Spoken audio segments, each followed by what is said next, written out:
Frumoasele mele fecioare, bine ați venit la etalarea lunii aprilie. Etalare generală, nu uitați, țineți cont de acest aspect. Nu vom vorbi despre nimic în concret decât dacă vrea să reiasă foarte mult în evidență. Și, bineînțeles, dacă rezonează ceva cu voi, luați mesajele, dacă nu, lăsați-le aici și asta este, mergeți în altă parte. În al doilea rând vreau să vă invit, pentru că nu mai țin minte dacă în etalarea bonus am spus la toate zodiile, așa că vă invit, bineînțeles, dacă sunteți curioși, pe un nou canal pe care l-am inaugurat, unde vom vorbi despre viață în general, așa pe șleau, fără mască, cum mă cunoașteți. Dacă sunteți interesați, în descriere o să vă las linkul care să vă ducă direct acolo. Bun, hai să vedem. Fecioarele mele frumoase, care-i treaba luna aprilie pentru voi? Să așezăm cărțile și să vedem. Energia voastră, cavaler de monede. Ok, cavalerul de monede vă reprezintă. Cavalerul de monede este o energie împământată, este o energie determinată să facă anumite lucruri. Poate că unii dintre voi sunteți puși pe treabă să faceți ceva concret, să faceți niște pași concreți, dar aici vorbim despre pași mărunți. Aici nu e niciun fel de grabă, ești pregătit să începi ceva care ține foarte mult de siguranță, da? Are legătură cu siguranța, fie că este siguranța stabilitatea sau construcția, începutul unei construcții de relații, a unei relații, pardon, fie că este vorba despre un nou proiect, fie că este vorba despre o muncă personală cu tine. Aici vorbim de faptul că energia ta este foarte determinată să facă și să ajungă undeva, ok? Bun, situația.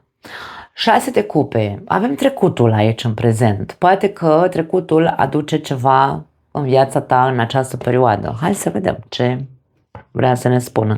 Ori poate că în luna aprilie unii dintre voi sunteți mai melancolici, sunteți mai mult cu gândul în trecut, la ceva anume.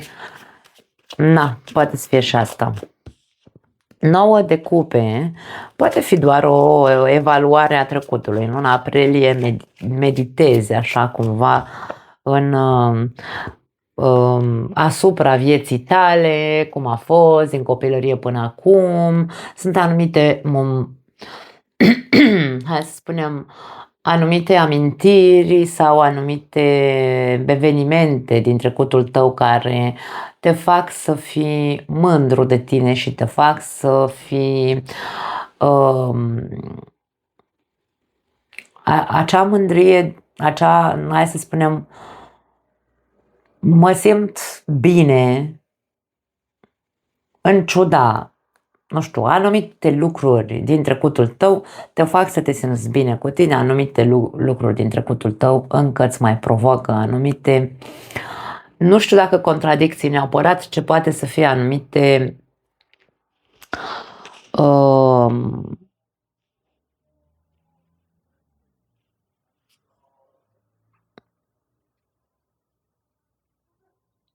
un anumit disconfort, îmi vine să spun. Încă mai lupți cu ceva din trecutul tău. Dar poate asta este imaginea a ceea ce am văzut aici. Poate că unii dintre voi aveți în continuare de făcut un anumit proces cu voi înșivă ca să puteți să vă clarificați și să fiți cu adevărat împăcați cu tot ceea ce s-a întâmplat în trecutul vostru. În mintea ta 5 de monede. Ok, poate că ceea ce tu ai nevoie de să rezolvi și încă îți provoacă foarte mult disconfort sau foarte multe întrebări, îți urcă multe sau îți ridică multe mingi la fileu, poate că are legătură cu frica. Frica de abandon, frica de singurătate poate să fie, 6 de monede, sau frica că nu o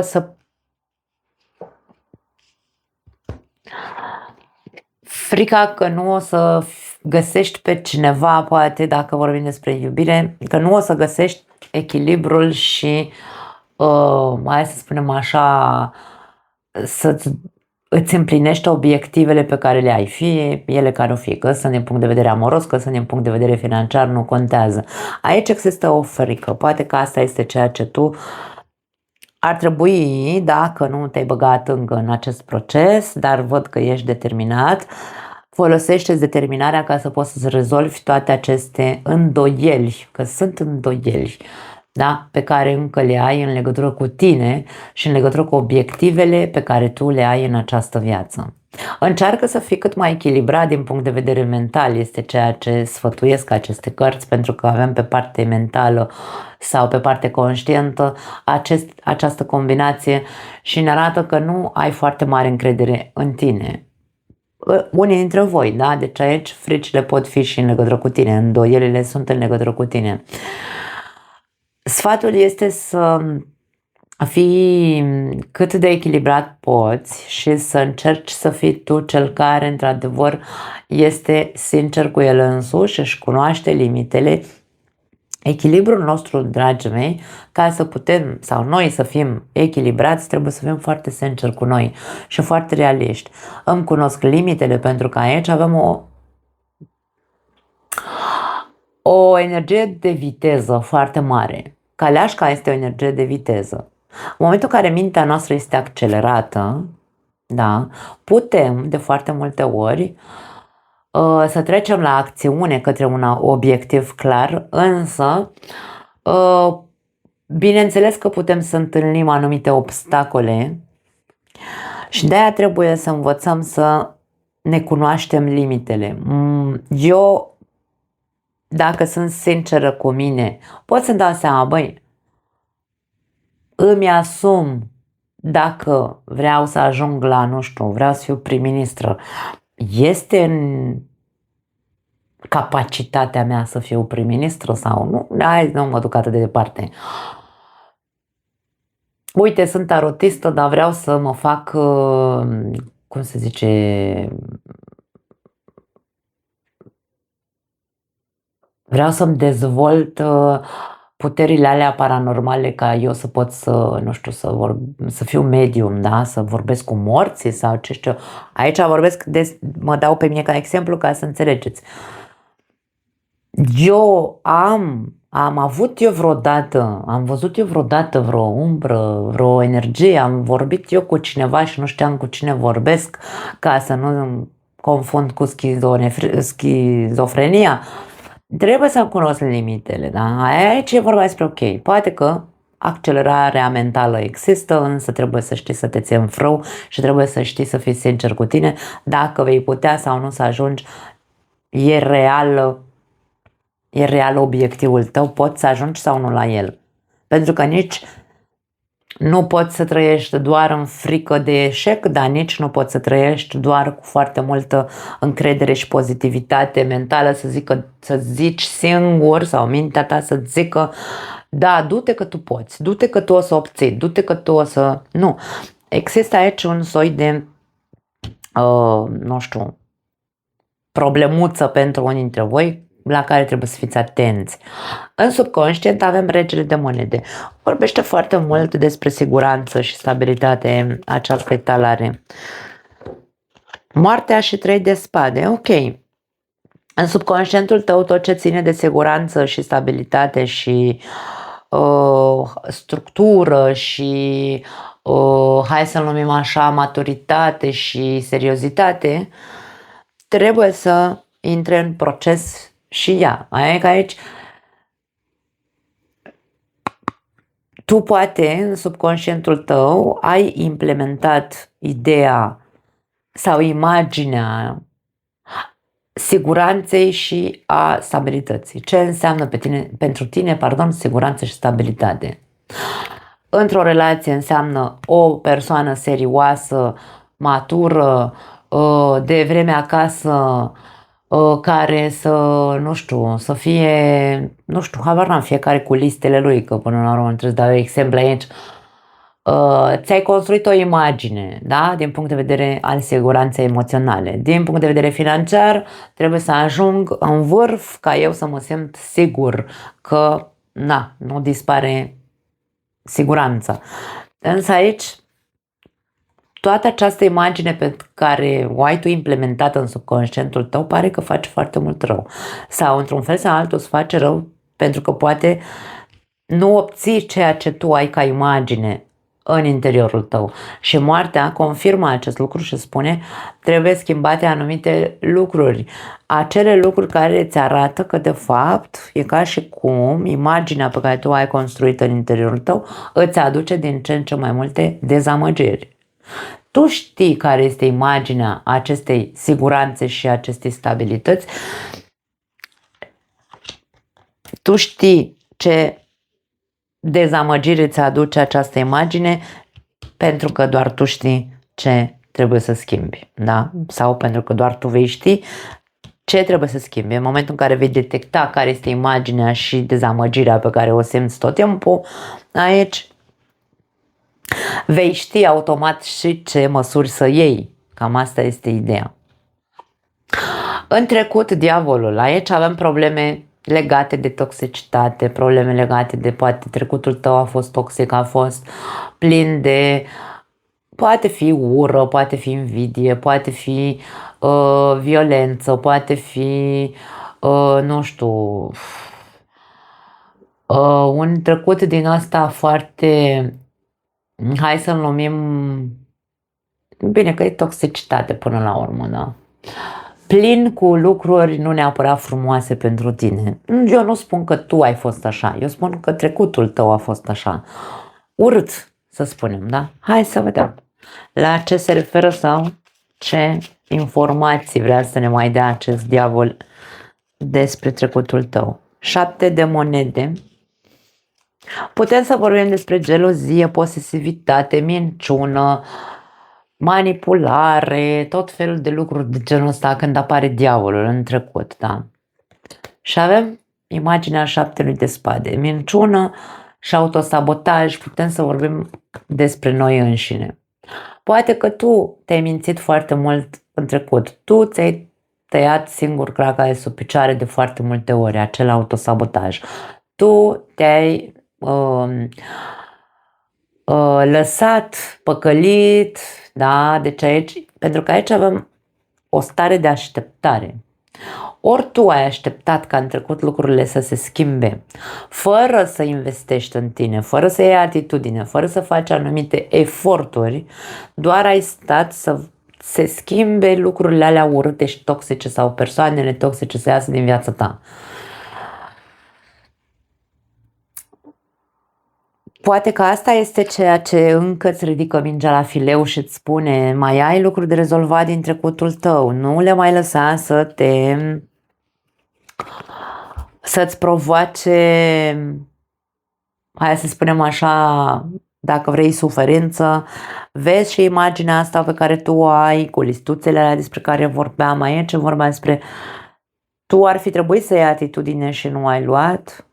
Și poate că ai stat și ai pierdut timpul lângă persoane care n-au meritat, cu toate că știai, vedeai, pentru că 7 de monede e o carte de analiză.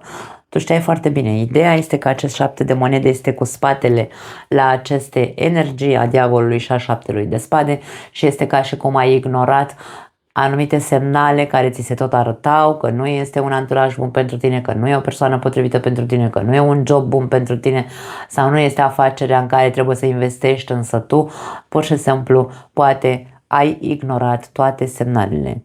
De-aia vorbim despre trecutul se întoarce în viața voastră în luna aprilie ca să vă arate anumite contradicții, anumite mingi la fileu pe care tu trebuie să le accepti și să le lucrezi cu tine, da?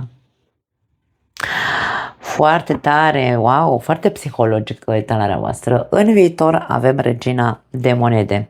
Ok, viitor adică următoarele 3 luni de zile. Justiția. Ok. Dacă vor. 4 de cupe și 2 de spade. Atenție, aici avem o imagine a unora dintre voi care probabil vorbește despre relație sau despre, hai să spunem, nu neapărat, da, ok, putem să vorbim și relație cu relațiile, dar putem să vorbim și relațiile în relație cu ceva ce tu trebuie să rezolvi în următoarele 3 luni de zile, pentru că justiția când apare, este clar că ceva avem de rezolvat. Este clar că ceva ce nu ne place. E un mare disconfort aici în legătură cu noi, cu ceva din viața noastră, cu o atitudine, pentru că aici avem mama răniților, poate că acest proces care se arată are legătură cu tine, pentru că de foarte multe ori cazi în această atitudine a mamei în loc să fii, sau mă rog, nu a mamei, că aici nu sunt doar femei pe canalul ăsta, îngrijirii, a îngrijitorului, a îngrijitoarei, da? Cazi în acest păcat, între ghilimele, și nu... Bineînțeles că ce se întâmplă în viața ta este că nu te simți apreciat, nu te simți iubit, nu simți că vine către tine ceea ce tu ai nevoie de fapt. Dar nici nu spui, dar nici nu vezi, dar nici nu accepti că totul pornește de la tine. Dragii mei, când ne dăm seama că de fapt în această viață totul este despre noi, acum totul între ghilimele, tot ceea ce ține despre cât sunt eu de mulțumită, împăcată, fericită în viața mea privată, are legătură cu atitudinea pe care eu o am. Dacă eu mă așez în energia reginei de monede și nu fac decât să fiu atentă la nevoile celor din casa mea, da? La nevoile soțului și a fiicei mele, dacă eu nu fac decât pe mamă și le spun... vezi că ai chiloții așezați nu știu unde, sau stai că ți aduc eu, sau le bag cu lingurița în gură și fac doar de mamă, între ghilimele, doar de îngrijitoare, cum? Normal că n-am cum să mă simt decât iubită ca fiind mamă, dar nu mă simt iubită de soțul meu ca fiind femeie, sau fiind soție, sau fiind amantă, sau ce vreau eu să fiu. Nu, pentru că eu și în pat mă duc tot ca mamă, da? Și tot de el am grijă să fie el bine împlinit, da? Înțelegeți ce vreau să spun, da? Atitudinea noastră face ca noi să vedem odată pentru totdeauna unde greșim.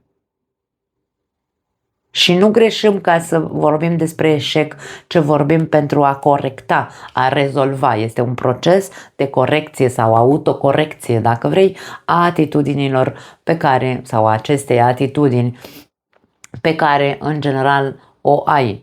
Nu trebuie să ai grijă de toată lumea, nu este obligația ta să ai grijă în felul ăsta.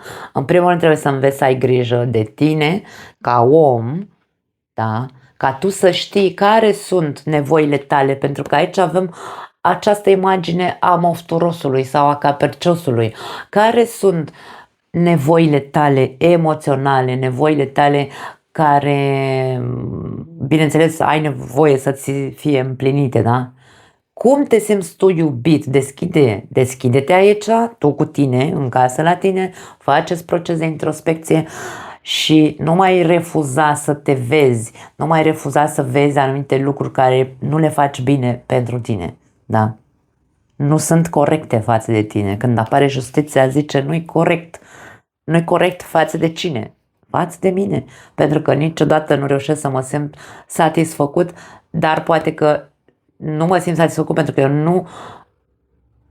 nu-mi dau voie să mă văd pe dinăuntru, nu-mi dau voie, nu accept cine știe ce introspecție, ce pur și simplu eu sunt persoană bună și corectă, dar bunătatea și corectitudinea, dragii mei, nu aduce niciun soi de satisfacție emoțională.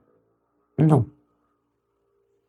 Așadar, într-un fel sau altul pare că cere sau pare că este vorba despre un proces pe care trebuie să-l începi, un proces personal în care tu să vezi anumite lucruri pe care, bineînțeles, nu e confortabil să le vedem la noi, dar doar așa vei putea rezolva. Justiția vine întotdeauna cu rezolvarea acelor problemuțe.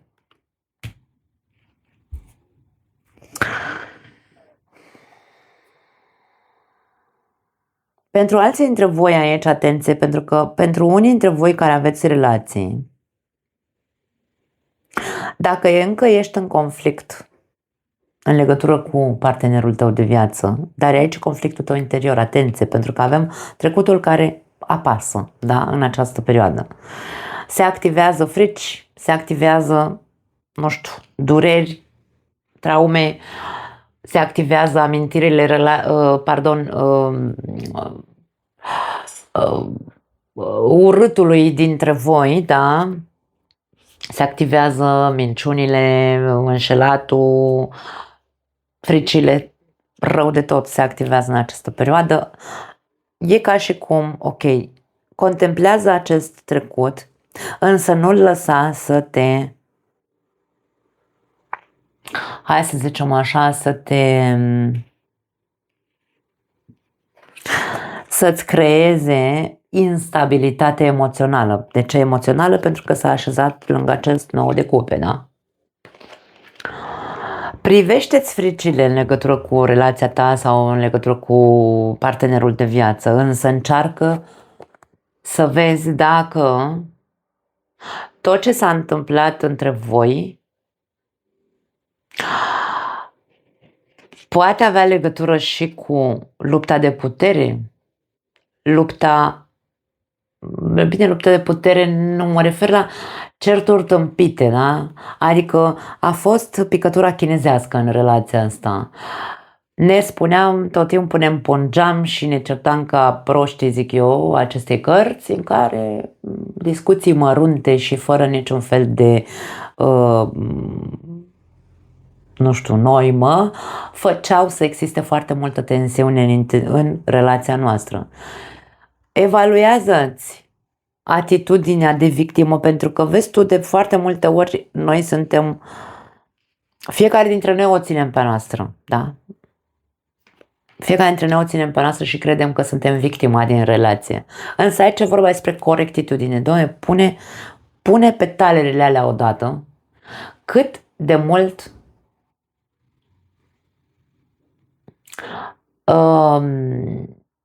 câte lucruri am adus fiecare dintre noi în relație, că în relație suntem doi, da?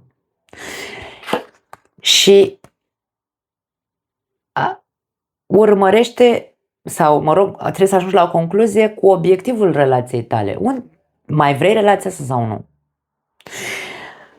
Pentru că degeaba stai într-un conflict interior dacă nu te clarifici odată, dacă nu ești corect cu tine, cu celălalt, cu relația, cu ce s-a întâmplat, cu... Aici e vorba despre un mare adevăr. Trebuie să fim sinceri cu noi. E ca și cum aici a murit. Din punctul tău de vedere, persoana de lângă tine este moartă. Avem regele și regina de monede în această relație. Atenție! Este moartă iubirea dintre voi. De ce? Pentru ce s-a întâmplat în trecut? Da, poate, pentru unii dintre voi poate existat manipulare, minciună, toate lucrurile care le-am spus mai devreme. Însă aici ignoranța asta, ignorarea semnalelor și statul, degeaba așteptarea, aștept să văd când îi vine mintea la cap, aștept și trec ani și mă regăsesc acum la, nu știu, 60 de ani, 50 de ani, mă regăsesc în ideea de eu ce fac acum? Poate că singurul lucru care îți rămâne este să te pui pe picioare ca om, că ești femeie, bărbat, nu contează. Dacă într-adevăr totul este mort și din punct de vedere emoțional și persoana asta este persoana care te-a mințit, te-a batjocorit, te-a bătut, te-a înșelat, te-a trădat, habar n-am ce ți-a mai făcut, doamne, singurul lucru, degeaba mai analizezi aici, degeaba nu accepti ideea pentru că e inconfortabil pentru tine, divorțul. Aici tu ești adultul, tu știi foarte bine prin ce ai trecut, este singura variantă care rezolvă lucrurile. Dacă într-adevăr totul e mort între voi. Dacă într-adevăr ești, hai să spunem, sincer, 100% cu tine. Că ți-e frică de singurătate, dar stai cu omul ăsta lângă tine pe degeaba aici, clarifică-te, pentru că aici totul este în capul tău, de aia zic. Provocarea. Marele preot Poate provocarea vine în relații pentru unii dintre voi sau în legătură cu familia. Ce o spune familia? Împăcare pentru alții dintre voi. Deci aici... Ok. Regina de monede din nou și 8 de monede. Ei! Acum, dragii mei, provocarea poate fi pe o certă, nu știu, hai să o numim o certă siguranță, stabilitate, familie, relație și așa mai departe. Sunteți provocați pe această arie a vieții voastre. Dacă voi, din nou avem sinceritate, cartea Steaua este singura arcană care este dezbrăcată în tarot, ceea ce arată puritatea și sinceritatea, da? Dacă voi, într-adevăr, sunteți foarte sinceri cu voi, pentru că dacă provocarea e pe familie, relație și siguranța ta, stabilitatea ta sau protecția, sinceritatea este foarte importantă. Fii sincer cu adevărat, dar la sânge, așa, cu picioarele pe pământ, privește realitatea care este și vezi ce eforturi trebuie să depui. Dacă alegeți să vă împăcați sau să rămâneți în continuare în această relație pentru că aveți 50 de ani de când sunteți căsătoriți, împăcați-vă cu ideea că dacă s-a ajuns, eu insist din nou, dacă s-a ajuns aici din cauza acestei atitudini de mămoșenie și atât, rectificați, faceți eforturi și rectificați, dragii mei. Dacă vă hotărâți să rămâneți în continuare în relația asta, să mai dați o șansă. Sinceritatea este foarte importantă. Noi vom ști ce avem de făcut în momentul în care acceptăm realitatea sau ne spunem adevărul. Pentru că atunci rămânem împăcați în relația asta. Nu împăcați că ne-am împăcat cu celălalt, ci împăcați sufletește.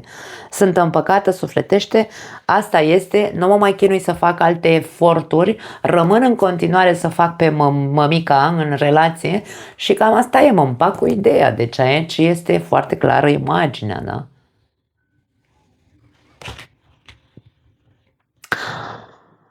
Nu pot să cer altceva dacă eu dau doar un singur lucru. Dacă eu dau doar din atitudine de mamă, nu pot să cer ca celălalt să mă trateze ca fiind femeie. Se înțelege sau nu? Asta e ideea.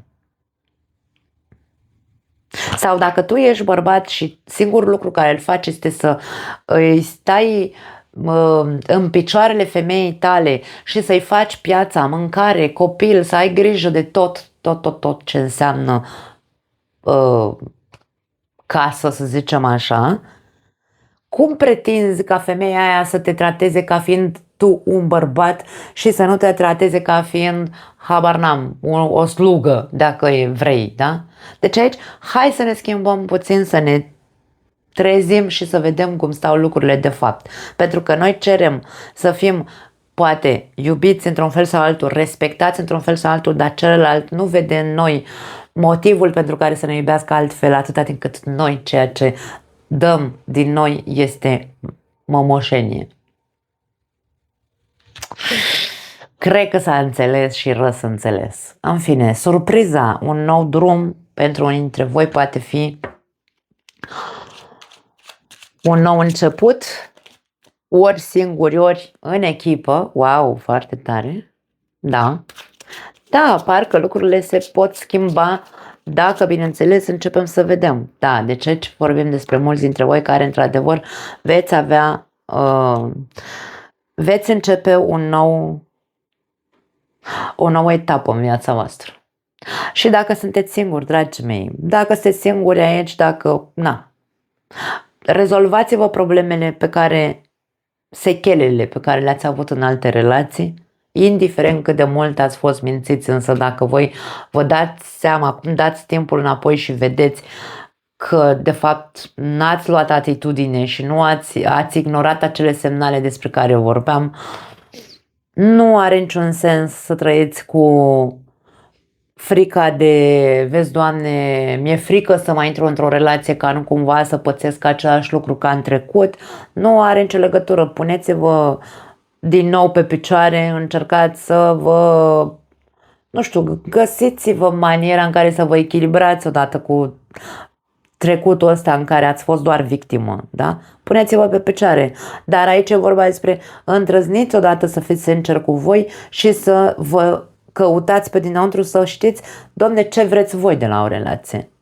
Și din nou imaginea asta, da? Tu când intri într-o relație, nu ai cum să intri într-o relație fiind îngrijitorul principal din relație. Nu. Într-o relație suntem doi, trebuie să existe echilibru, reciprocitate. Nu trebuie să existe niciun soi de eu trebuie să fac aia, tu trebuie să faci alaltă. Nu. Amândoi trebuie să facem de toate în relația asta. Nu se împart sarcinile în relație, ca să știți, da?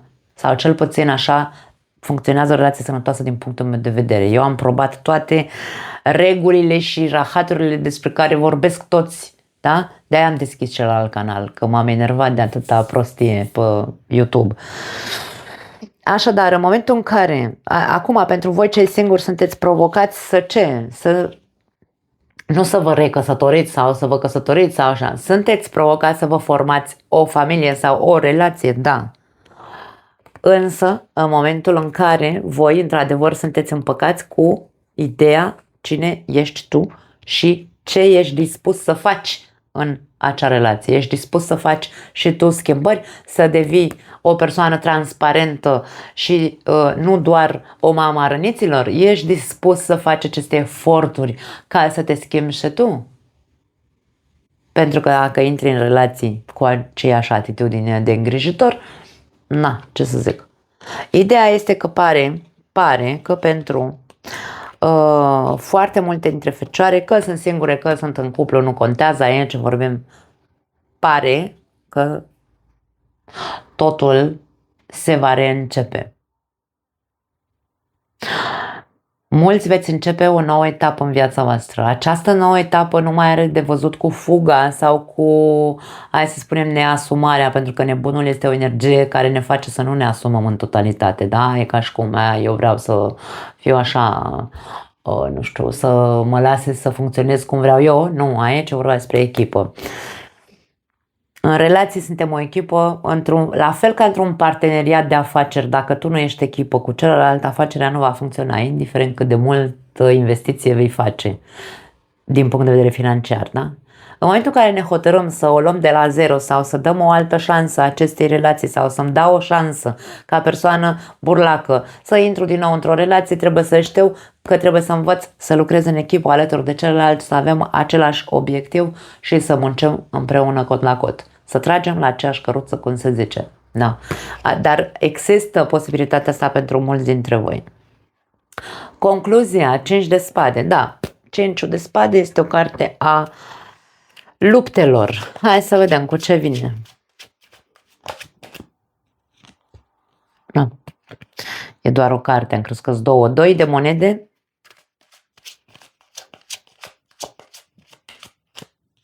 Și cavaler de bâte. Concluzia este că poate vor mai exista anumite lupte interioare înăuntrul tău, aceste lupte interioare indiferent sau, nu știu, hai să le numim, poate furie în interiorul tău, poate fi orice, da? 5 de spade poate fi furie, invidie, lupte interioare, nevoia de a avea dreptate, vreau să câștig, poate să ne vorbească despre ego, da? Mai pot exista aceste aspecte în interiorul unora dintre voi, dar aici e vorba din nou despre, hai să vedem,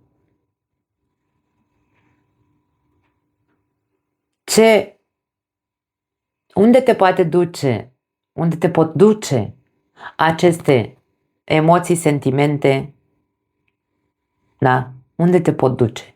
Te pot duce să fii foarte impulsiv, te pot duce să fii foarte violent, verbal, aș spune. Așa că încearcă să rămâi în echilibru cât poți de mult, încearcă să te tragi înapoi în momentul în care vezi că o iei hai-hui. Doar noi ne putem echilibra, nu poate să vină nimeni din exteriorul nostru să ne zică, ei, să te tragă de hățuri. Nu, nu, nu. Aici concluzia este, poți ajunge din ce vedem aici, 5 de bâte, care este o carte mult mai slabă, să zicem, ca violență decât 5 de spade, să ajungem la un 5 de spade care înseamnă acea răzvrătire. Poți ajunge să fii, de fapt, să ajungi să te răzvrătești aiurea din impuls, în loc să cântărești, să-ți cântărești atitudinea și comportamentul și simțirile, să te întrebi de ce simt ceea ce simt, ce mă răscolește în momentul ăsta de vreau să fiu agresiv, ce mă enervează. Dacă nu cântărim, putem să avem parte de consecințe urâte. Și aici, dacă vorbim despre o nouă șansă, un nou început pentru mulți dintre voi, la prima ceartă ce facem? Începem să ne aruncăm cu oalele în cap din nou? Aici vorbim despre, ok, dacă ne-am hotărât să începem din nou, echipa trebuie să funcționeze, fiecare dintre noi trebuie să facă anumite schimbări în atitudinea lui, ca să putem să funcționăm echilibrat. Nu putem să stăm să ne provocăm în continuare unul pe celălalt, să intrăm în lupte de orgolii sau de putere, pentru că nu duce nicăieri. E doar o chestiune de hai să ne urmărim și să ne vedem ce facem, cu ce contribuim fiecare dintre noi. Cel puțin asta este concluzia mea din punct de vedere relațional sau al relațiilor de cuplu. Da. Nu mai am altceva, dragii mei, foarte intense și profunde talerele luna aprilie. Vă pupăcesc, ne vedem unde vreți voi, ori aici, ori dincolo. Ceau!